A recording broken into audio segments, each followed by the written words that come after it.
Mother Jones of New Haven, indeed.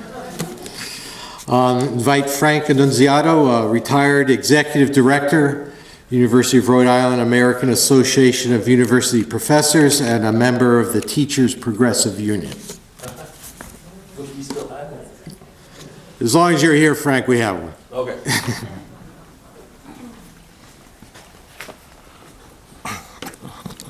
I just want to add one quality that Mary's daughter raised the long list of the beautiful qualities. There was another one. She was fearless. On the picket lines, she was the first one there, the last one to leave. Nothing bothered her. She just stayed there. She was always smiling. Just an amazing person. I knew and I worked with Mary Johnson 2 times in my life. By the way, in the teachers union, in the early days, one of the leaders of the teachers union didn't like her very much, and he would refer to her as that Johnson woman. And as soon as he said that, we knew it was always Mary. She was that Johnson woman. So I knew Mary 2 times, I worked with Mary rather 2 times in my life. The first time is the period between 1970 and 1984, when I was a teacher and later a staff representative of the Connecticut State Federation of Teachers, and I was assigned to the New Haven Federation of Teachers.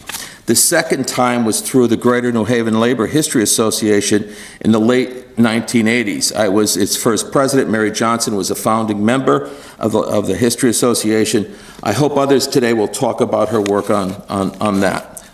What I'm going to talk about is the Teachers Union. And I see that Fred Acquavita is here, and Fred, if I say something wrong, correct me, okay? Fred was the vice president of the union during this period of time. Mary was really the moral conscience of the New Haven Federation of Teachers. She urged us all the time to remember our commitments to our fellow teachers and to other workers and other unions throughout the country. Many of you know what Mary did on behalf of the United Farm Workers in California. She felt a special bond with those immigrant Mexican and Mexican-American workers who harvested our food in California. And as a representative of the New Haven Federation of Teachers to the Central Labor Council, Mary urged her fellow unionists in all the other unions to take up the cause of these poor and exploited farm workers. And in doing so, she risked the animosity of the powerful Teamsters Union in New Haven. But we stood up to them, and it was the best thing that Mary, or one of the best things that Mary ever did, and we followed her in doing that. She was a leader in the New Haven Federation of Teachers, even though she may never have held any office in the Federation of Teachers. She was always on the executive committee. Anytime Mary's name was on the ballot, she got a huge number of votes. Now, she was a trade unionist, and she fought hard for higher salaries, benefits, and working conditions for teachers. She also knew, and she knew this, I don't know how, but it was almost visceral with her, that the union had also had to address the needs of our students and our parents. In New Haven, she taught at Troop Middle School for most of her career in New Haven, a school with a large number of poor children. Mary believed that we should fight to lower class sizes, develop smaller schools, and urge more and more parents to become involved with the schools. She always had proposals presented to us at negotiating committee private meetings among ourselves that we had to fight to lower class sizes, that we had to fight for smaller schools. These were things that she believed in. The idea of smaller schools is now taken off everywhere in the United States. We have now hundreds of small schools in the United States, in New Haven, and we could thank Mary largely for that. All of our proposals in those days in negotiations contained those issues, and Fred was part of that too. We always asked for lower class sizes. We always asked for smaller schools, and we always demanded that the board do some things to encourage more and more teachers and parents to meet. You know, in New Haven, many of you are from New Haven. Most of the kids in New Haven either have one parent or in some cases no parents. And those children who have parents, their parents are working usually during the school day. So Mary was a great advocate that we should try to fight to get parents to come into the schools during the day to meet with teachers and develop programs for their children. She was a central member of an organization that Fred Acquavita was in and I was in, called Teachers for a Progressive Union. And we were caucus within the union. That's the only way to express it. And Mary was part of that. And those are the kinds of things that we advocated, that the class sizes had to be lowered, that parents had to be encouraged to participate more in the schools, and many, many more kinds of progressive ideas. We actually won an election, and was the first time we ran for office. And of course, Mary won, Fred won, and I won. I became a member of the executive committee. So 6 of us were elected, and we could have elected more, but we only ran 6 people at that time. Now, during the 1970s, and I hope this story gets written up, because it's really a tremendously interesting time in New Haven. There were 3 teacher strikes in New Haven during the 1970s. 1970, 1973, and the Queen Mother of all strikes, 1975. And the reasons for this was, if you remember the 1970s, there's a period of what they call stagflation. We had huge inflation along with huge unemployment. So the city, it claimed, didn't have any money. And so and add to that the mayor at that time was Mayor Guida, who's we should not speak ill of the dead, but he was a very limited man. But he was not an evil man. The evil man was the chairman of the Board of Education, Stephen Papa. He was a major real estate owner in New Haven. Fred is shaking his head. He owned all that property. If you know where St. Raphael's Hospital is, all the property on the other side of the street was his. All right, so he had a lot of money. He threw a lot of money to the Democrats. And his function, being as chairman of the board, is to keep the taxes down, because he was paying a lot of it. So we had that political situation, and we had that economic situation. The 60s in New Haven were tumultuous, if anybody was here then. The Bobby Seale trial took place here. The May Day trials, the May Day, everything took place in New Haven. On May Day, we had 25,000 people on the New Haven Green. It wasn't just Yaleys, it was a lot of people from the community. The Mayor Lee at that time was so upset that he called for the National Guard to come to New Haven. So in neighborhoods, this is a great progressive liberal mayor. So in every neighborhood in New Haven were tanks, battalions of troops. So we coming out of that era. And what that left in New Haven is a tremendous number of radical people were in the city. So the teachers were part of that, and part of that spilled over to the teachers. So that's the background for the 70s. 1970 comes around, and we're in negotiations. Mary decided and got the union to agree that what we needed to do is to have open schools during the strike. Now, by that, what she meant is some things for the kids to do that would be staffed by teachers, but would not be schools. They would be in community buildings. I think we had 6 or 7 neighborhoods where teachers had volunteered that they would go there and they would take care of children during the strike. Mary was the chair of that committee.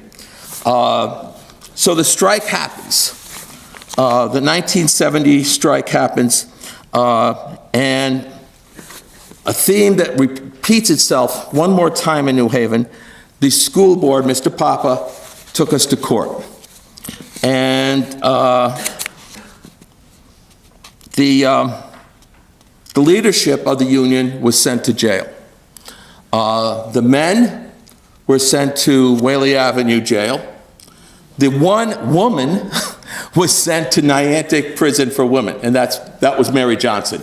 So Mary was there in 1970. It's not the last time she's going to be there either, by the way. And we would actually go and we would picket the Whaley Avenue Jail on behalf of our brothers there, and we even made a trip down to Niantic to picket there on behalf of our one sister there, and that was Mary. When Mary got out of jail, she told us all of all the terrible things that were happening in those women's lives that got them there in the first place. And she became a champion of that as well. Now, the second strike in New Haven was in 1973. That only lasted 6 days. Nothing really monumental about it. Nobody went to jail. But then comes 1975. And this, I tell you, I don't think that there was anything like this in the United States, frankly speaking. The school board was really itching for a fight with the union. They offered what they called their final offer, which was just the increments. That's it. So whatever was in the contract, you're just going to get your next step. If you were already through with the salary schedule, you got nothing. That was their position. So that wasn't going to work. The teachers voted to go on strike. We received the encouragement of Al Schenker, who was then the president of the teachers union. And at first, the men and the women on the negotiating team were all dragged into court. They were told to go back to work. The Honorable Judge George Sadin, who the teachers in Mary like to call Satan, not Satan, demanded an injunction and ordered the teachers to go back to work. They did not go back to work. They stayed in jail. And then his next maneuver was to summon the teachers from Wilbur Cross and Lee High School to court. They all had to go to court, and they all had to say that they would go back to work. Only a handful of them said they would go back to work. The rest of them said, we're going to go on strike. They were thrown into prison as well. This batch was thrown up into where the airport is, called Camp Hartel. So we had the union members in Bridgeport now, the men, Niantic, the woman, and everybody else up in Camp Hartel. 90 people in all. And again, this is Mary's second term of office at Niantic. The judge demanded that we end the strike. We didn't. Then Satan properly, ordered everybody to go to jail. So that was the split up.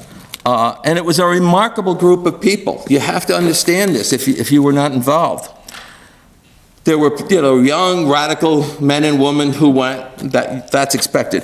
But there were people like, God bless her, I hope she's still with us, Marguerite Flannery. Marguerite Flannery was the librarian at Wilbur Cross High School, and she was the librarian at Fairhaven Junior High School when I was a kid there. So this was an older woman, very proper woman, and she went on strike. Now, so we're all everybody's in jail. There's an emergency meeting of the Central Labor Council in New Haven. It lasted throughout the night, and at the end of the meeting, the delegates to the Labor Council voted that if one more teacher was jailed, there would be a general strike in the city of New Haven. That's unheard of. Absolutely unheard of. Things like that just don't happen anymore, all right? Now the school board has been trumped. The good Trump, not the president, right? So they figure out a gambit. They're going to close the schools. Because they argue, if they close the schools, there's no strike. And so there's nothing that could be done then. Well, the teachers, the Central Labor Council demands that now there be negotiations, and there was. The union had developed a second string team to negotiate for them.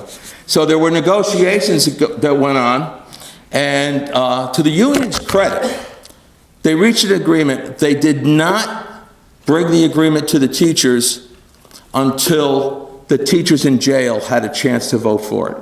So they brought it to Bridgeport, they brought it, excuse me, to Niantic, and then to Camp Hartel. After that, they brought it to the whole group of teachers, and it passed. So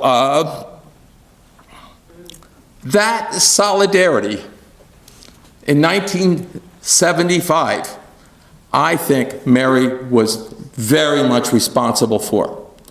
That had been Mary's tune for years within the union. That we have to be strong, we have to be united, we have to be militant, we have to stick together. And by the way, they tried everything against the teachers, and there's two Mary helped. The Board of Education in those days always tried to get members of the community opposed to the teachers. Oh, those teachers are all racist, you know that, they would say, to certain parts of the community. All they care about is money, they would say. Of course, we have on the bargaining table, we want lower class sizes, we want smaller schools, things that clearly are the interest of everybody. But Mary had been one of the key people in developing alliances with community members. Fred did that in the Hill as well, Fred Aquavita. Our other friend Craig O'Connell did it in New Hallville, Dixwell. So we had, we were prepared for this. But Mary was the key to it. Now, the vindication comes in 1982, when, after now 7 years, the Supreme Court of the state of Connecticut throws that out, throws out all the fines. There was $250,000 worth of fines, which the union paid, by the way. No teacher had to pay a cent of that. $250,000 worth were given back to the union because Judge Sadin, such an arrogant bastard that he was, gave a speech in front of new lawyers just 2 days before he handed down the penalties to the teachers, in which he condemned teacher strikes and told them that it's irresponsible, he said, for professionals ever to go out on strike. 2 days before. And the Supreme Court ruled that that was wrong. So I invite somebody here to, maybe Randall will do it, to write the story of those strikes, because they're going to be forgotten. We see now Mary's gone. Soon the rest of us are going to be gone that went through that. It needs to be memorialized. It needs to become perpetual. Those were heady days in New Haven. Now, finally, Frank Panzarella started out our memorial service with the Woody Guthrie Union Maid, which is a classic, right? I mean, and for sure, Mary was the Union Maid. That's for sure. But there's one verse which Frank over, which shows that Woody was still a prisoner of history. It says, "You gals who want to be free, just take a little tip from me. Get you a man who's a union man, and you can join the ladies' auxiliary." Marriage life ain't hard when you got a union card, and the union life is a happy life if you got a union wife. Well, Mary had a union husband, but she went out and she did all of her union work, I'm sure with his help and support, but she did it on her own. So yeah, she was a union man, but she didn't join any ladies' auxiliary. She was a full-fledged, 100% member of the union. And we miss her terribly. Thank you.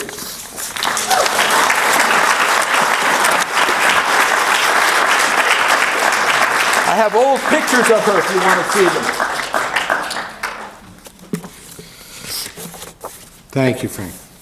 So I'd like to invite Geraldine Poole of the Greater New Haven Coalition for People.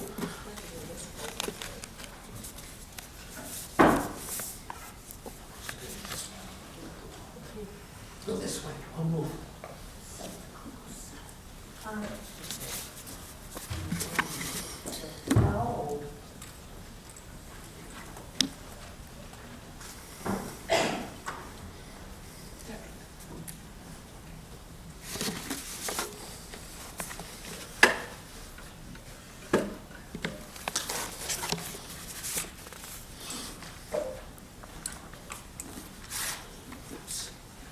Thank you for Good to see you. being very patient with me. Sorry, My only virtue. I've been here. Oh, well, that was Mary's idea. Good afternoon, everyone. Sadly enough, I inherited my mother's weakness, and I and my sister, older than me, are the two older ones that are alive out of 7 children, and we are both inherited mom's disease. So life goes on no matter what you do. So as I'm trying very hard to maintain life, I learn a lot from Mary.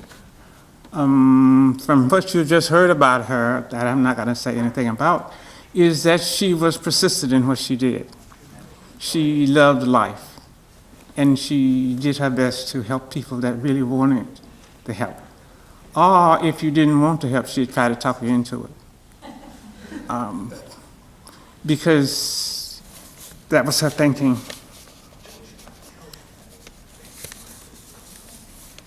So Mary Johnson, from 1922 to 2017, quite a few years. I'm not far behind her.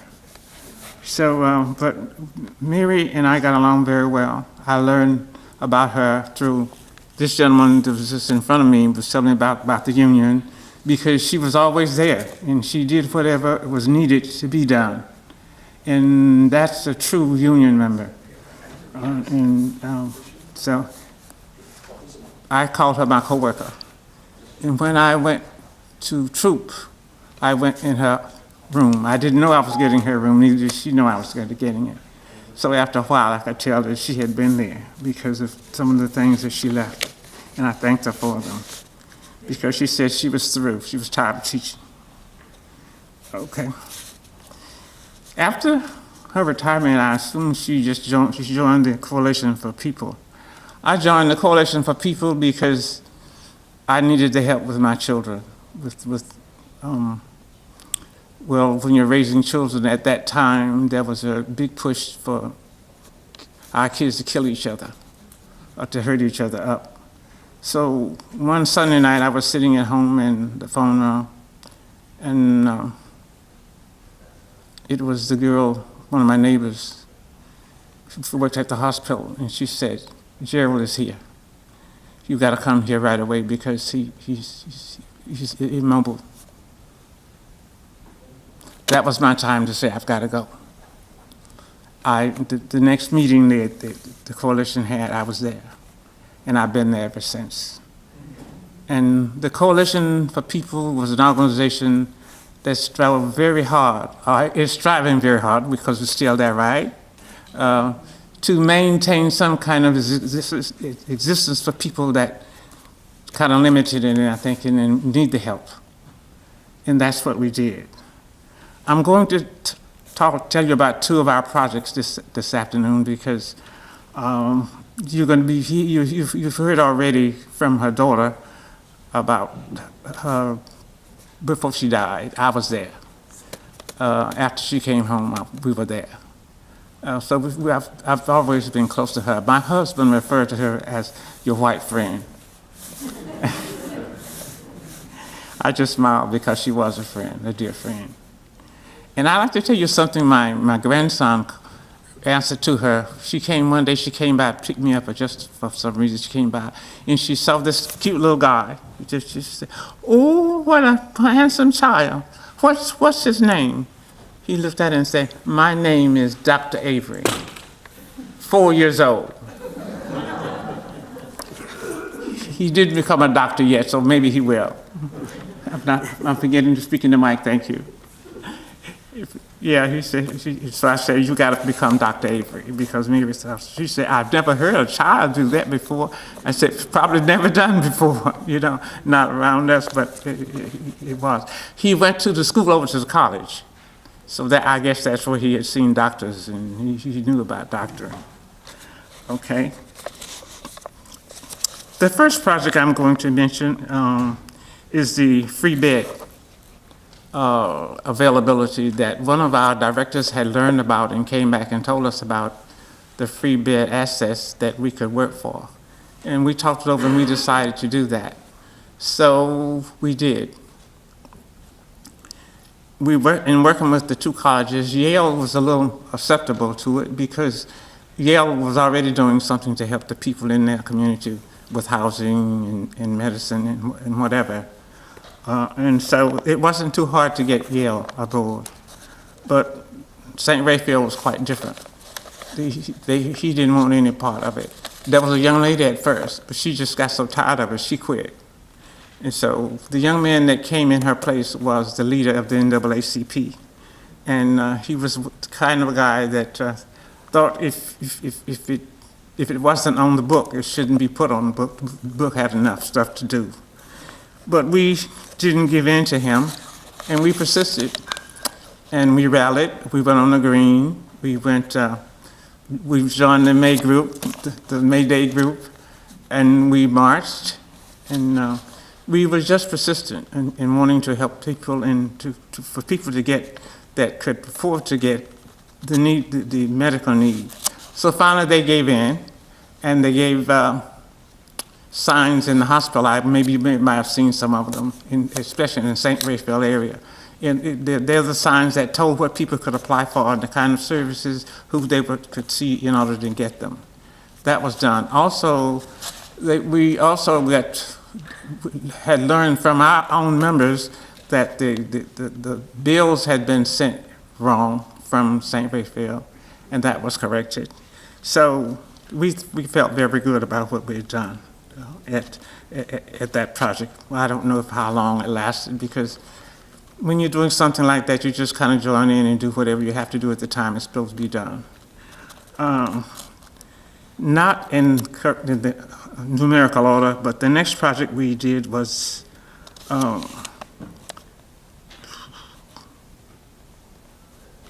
excuse me, I have new glasses.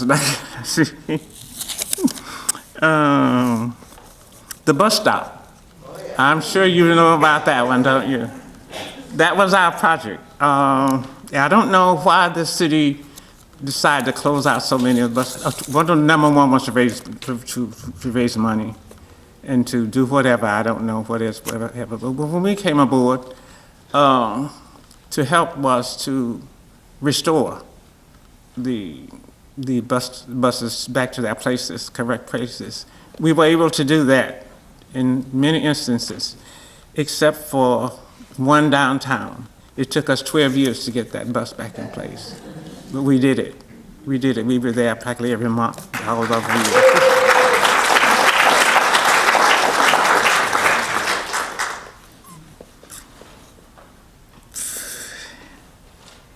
And in the process of doing that, I think Mary had really a wonderful time. You might have seen her picture in the paper. Did any of you see her picture in the paper where she was talking to the mayor at the mayor's office?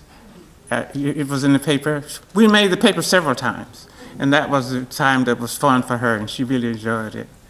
Because, she as you know, those of you that knew Mary, and most of you did, she didn't like people taking advantage of people. And she was certainly, if she could help, she certainly did a lot of that. So that was the worst time we've had, and some of the best times that we have had as an organization. Our organization, as you know, her daughter told about she was in the hospital, she wasn't supposed to go home. I was there.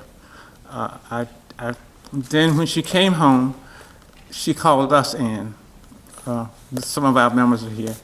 And because she was determined to keep the Coalition for People going. And I too thought it as a worthy organization because I'd given most of my active time, and it certainly helped me raise my children. Okay. Mary, you're going to be told a lot about Mary and her activities, so I thought I would choose a poem that would kind of say it. So I've selected the poem, The Human Family, by Maya Angelou. She often wrote about people and their struggles.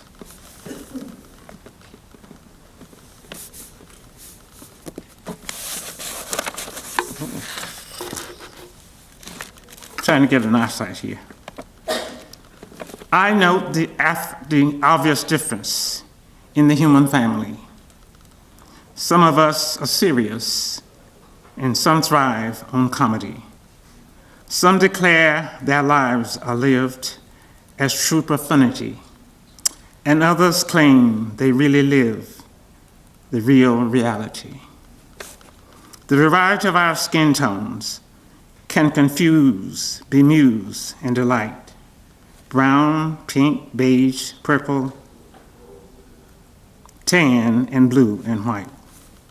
I've sailed upon 7 seas and stopped in every land. I've seen the wonders of the world, not yet one common man, sorry. I know 10,000 women called Jane and Mary Jane, but I've not seen any two, and really we're the same. Mirror twins are different, although their features jive, and love think quite different thoughts while lying side by side. We love and lose in China. We weep on England's moors and laugh and moan in Guinea and thrive the Spanish shores. I note the obvious difference between each other and type, but we are more alike, my friends, than we are unalike. We are more alike, my friends, than we are unalike. Thank you.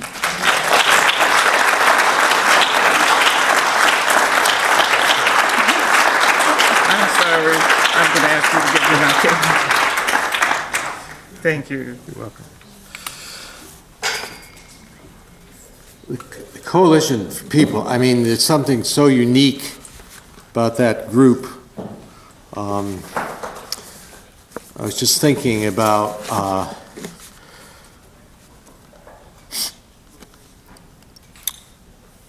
every year the phone ring, and it would be Mary saying, "Hello, Steve. How are you? Where's Ann?" And I knew the annual meeting was about to happen, that they had invented the grassroots. And just think of a lot of voices that I still hear, even though they're not here. So I'd like to invite Stanley Heller of the Middle East Crisis Committee and Promoting Enduring Peace.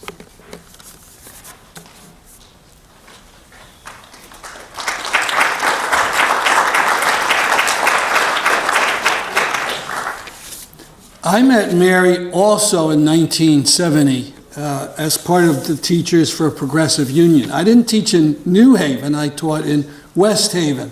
But I think I met Frank Annunziato first, living on the same street in the Shore in East Haven. And he told me about this caucus. I got involved and so on. And all those stories about the strikes, you know, you're going to hear a little in Mary's own words in the next video clip. But by 75, I was president of the West Haven Union. And we were ready for the general strike. Well, I mean, we were going to do it or going to try. The Central Labor Council met and we voted that way, and it was going to happen in 4 days, and we were getting people set. And, we had been on one strike in all our history, so we weren't exactly sure what was going to happen. And of course, it was and still is illegal.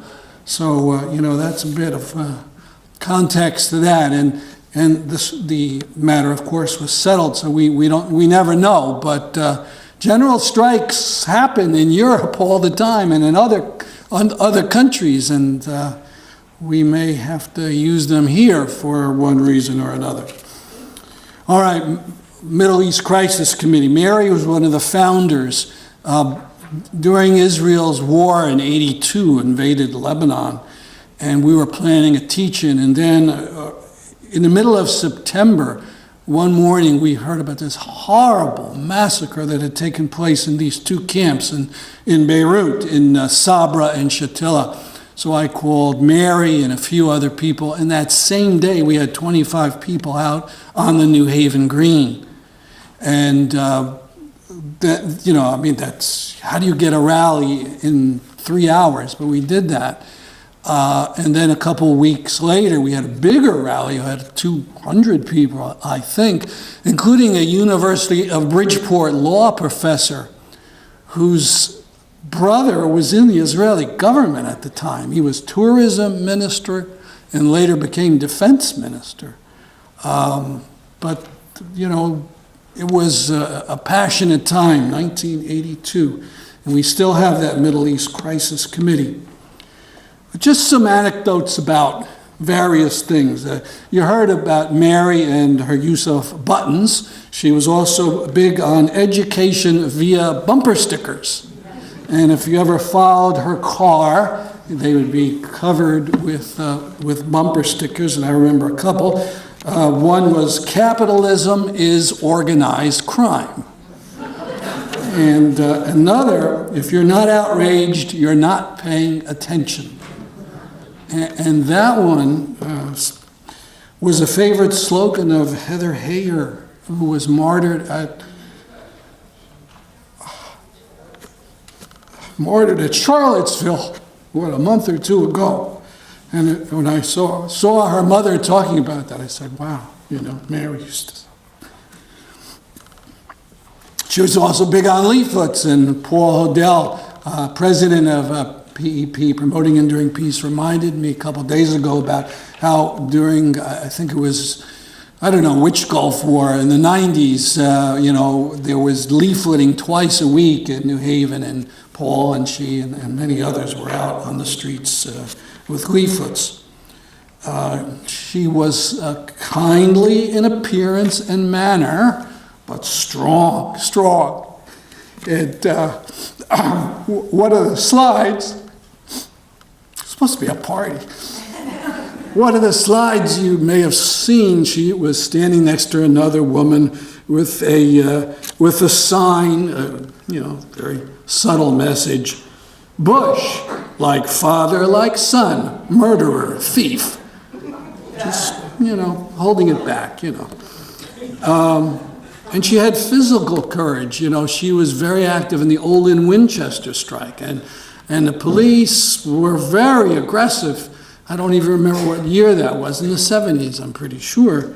And then Frank mentioned the Teamsters and the Gallo and the grape strikes and stuff like that. And, what was happening was Gallo was buying these grapes from these farms that were on strike. And so there was a secondary boycott that Mary and others in these support committees did. So they would picket local liquor stores. And then the Teamsters were picketing the picket. And at one time it was violent, and one of the people in Mary's picket line was injured badly. I don't believe she was hurt, but it took a lot of guts to do that action. Sometime it wasn't physical courage, but nerve, or in Yiddish, chutzpah. Geraldine mentioned the winning of that last bus stop. But the last act that sort of pushed it over the top was in this very building. What was it, 10 years ago? I don't remember now, but Mary was going to have a birthday. And so they said, well, what do you want to do? And she said, let's have the birthday in City Hall, in the mayor's office, and we can ask him about the buses. And that's what she did. And we went into the mayor's outer office, and one of his aides was a little fresh, and so, you know, people, oh, we're not leaving, we want to talk to him. So Mayor DeStefano brought us in, and he agreed he would bring back that last bus stop. I think it was done at her birthday party. So, an example for your next birthday party. In fact, seeing so many of you here, I'm ready to get you all and march down to the mayor's office for some cause or another. Even when she was retired, she was active in so many causes. In one of her hospital stays, she found out she got this big bill. And, you know, what was it about? Oh, because you weren't admitted.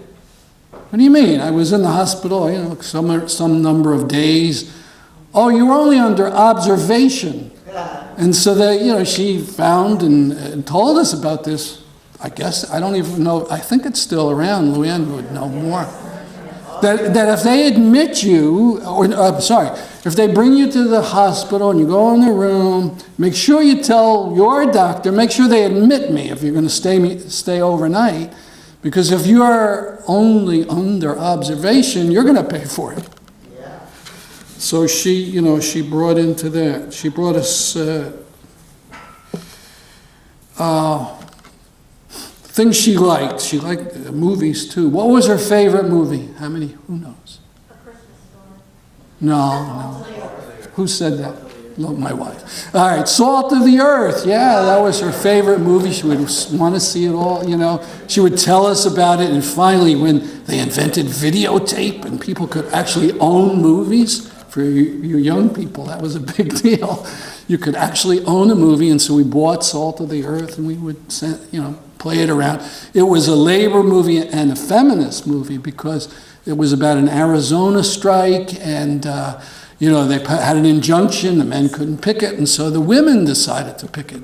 And the men didn't want it, but then they had no choice, and the women did it, and if I recall, they won the strike. And the other thing about the movie is all the actors had been blacklisted. It was made in the 50s, and all these actors had been blacklisted under the McCarthy Act, including Will Geer, who later was in The Waltons, you know, but in the mid-50s, he couldn't work anywhere in Hollywood. Last story, and then I'll just say something about the video. So about 6 years ago, we were going to the movies, my wife and I and a couple others. I think it was some kind of political movie. I don't remember which one. And we were going to the Criterion down in New Haven. And so the Criterion has it, you could get free parking in this garage that I think was built in the Middle Ages. And, you know, it's low ceilings and it's dark and all that. So at any rate, so we invited Mary. Mary said she was going to go. And then, I don't know, I guess she didn't show, and we called her and she said, well, you know, I'm not feeling that great, and you know, I don't know about that garage, and I'm not going to go. So we went and saw the movie, and then my wife said to me, says, you know, she's 89 years old. Why didn't it occur to us to pick her up? But the reason is because we thought she was our contemporary. I mean, she was, you know, Mary, we would do this, and you call Mary, she's one, you know, we thought she was just one of us, and it didn't occur to her. She was much, much older than us, and she was our friend. And I miss our friend. Okay, we're going to show now do you want to say something? No. Oh, okay. Oh, and we're going to show you a little clip from, you saw a little bit of an interview we did in 1994 for our the Middle East Crisis Committee's first venture into video. We called the weekly show It's Radical. That's what the kids would say in those days, you know. And so we interviewed her about the strikes, and we'll show you a few more minutes of that.